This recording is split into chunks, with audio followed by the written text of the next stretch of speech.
You're in the middle of using your Mac, whether it's to type up an important document or using an application, and the dreaded spinning ball of doom decides to make an appearance.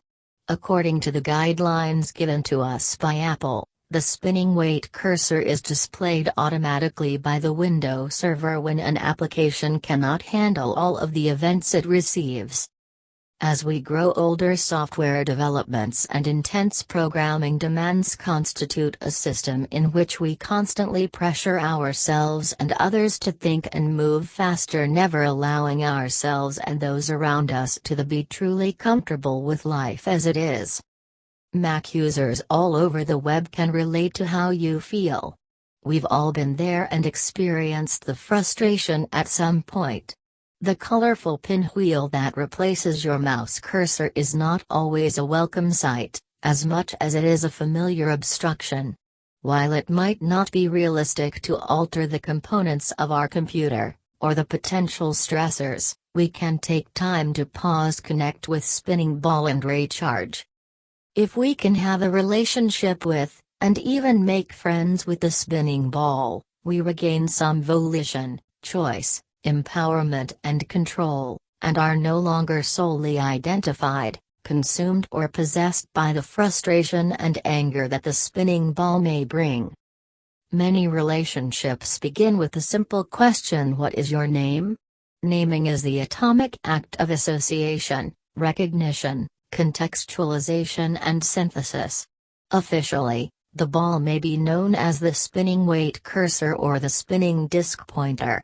However, we know that it goes by many names, including the spinning beach ball, the marble of doom, the wheel of death, to name a few.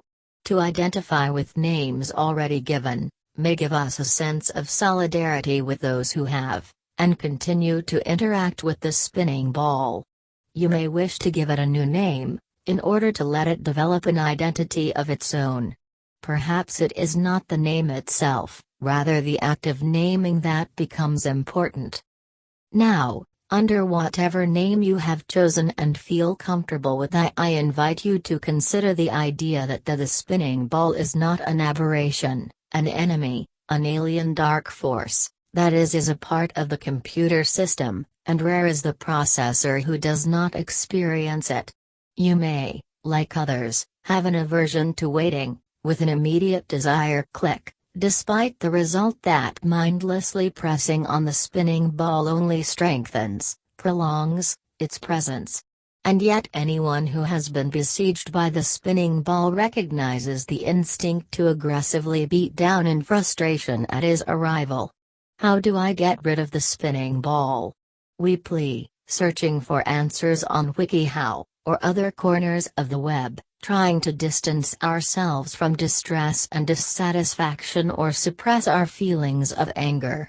But since paging, swapping and other more difficult processes are inherent in life of a Mac, we can pretty much count on bouts of spinning balls to resurface even if we've successfully sought relief through clearing our startup disk or by numbing ourselves through excessive clicking, restarting, or even upgrading to the latest hardware.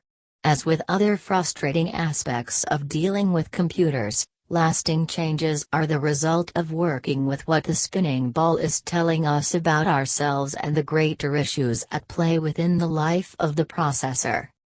There are no rules, rather consider these an invitation into a new way of seeing. We may look at the spinning ball several, even hundreds of times a day. To look at the spinning ball may not be to see the spinning ball. If to see means to perceive through observation, to discern through information, then we may come to gently ask questions in order to have a fuller understanding about the spinning ball rather than immediately dismissing its arrival in frustration. The most basic reason the beach ball appears is because your Mac's hardware can't handle the software task at hand. It's not unusual to see the occasional beach ball when your Mac is performing complex computing tasks. Even everyday activities, such as syncing with iTunes, can temporarily overtax the CPU, that is the central processing unit. The beach ball may also appear if you don't have enough RAM. Virtual memory paging and swapping, freeing RAM by moving data to swap files on disk and back, consumes CPU cycles. Insufficient RAM means more paging and swapping, which means fewer CPU cycles are available to apps. If apps can't get the CPU time they want, the beach ball appears. That's why you want as much RAM as your budget will allow and your Mac can accommodate. Similarly, if your startup disk is nearly full, less space is available for swap files. Again, that leads to more CPU cycles devoted to swapping and more beach balls. As a rule of thumb, keep at least 10 GB free on your startup disk. Again, you can use Activity Monitor to diagnose RAM and hard drive shortages. Open the System Memory or Disk Usage tabs. If you can isolate a hardware cause, the solution is obvious: you need to upgrade. In the case of the CPU, however, that means buying a new Mac. If it's the RAM or the hard drive, you can upgrade those individually. If upgrading isn't an option for you, you're just going to have to run fewer applications concurrently. Clearly, the more resource-intensive apps you work with daily, the fewer you should run simultaneously. One other hardware-related reason the beach ball may appear: your hard disk or optical drives may enter standby mode, spinning down after a period of inactivity to save energy. If you try to access them when they're in standby, by opening or saving a file, for example, you may see the beach ball while the disk spins up. For some drives, that may take many seconds. You can, if you wish, keep your startup disk from ever entering standby mode. To do so, open Energy Saver Preferences in System Preferences, and deselect Put the hard disks to sleep when possible. Note that all of your drives will still enter standby mode when your Mac enters its own sleep mode. You may then see the beach ball if you wake your Mac and then immediately try to access a disk. Where there is demand for growth, change and power, there too will be spinning balls in abundance.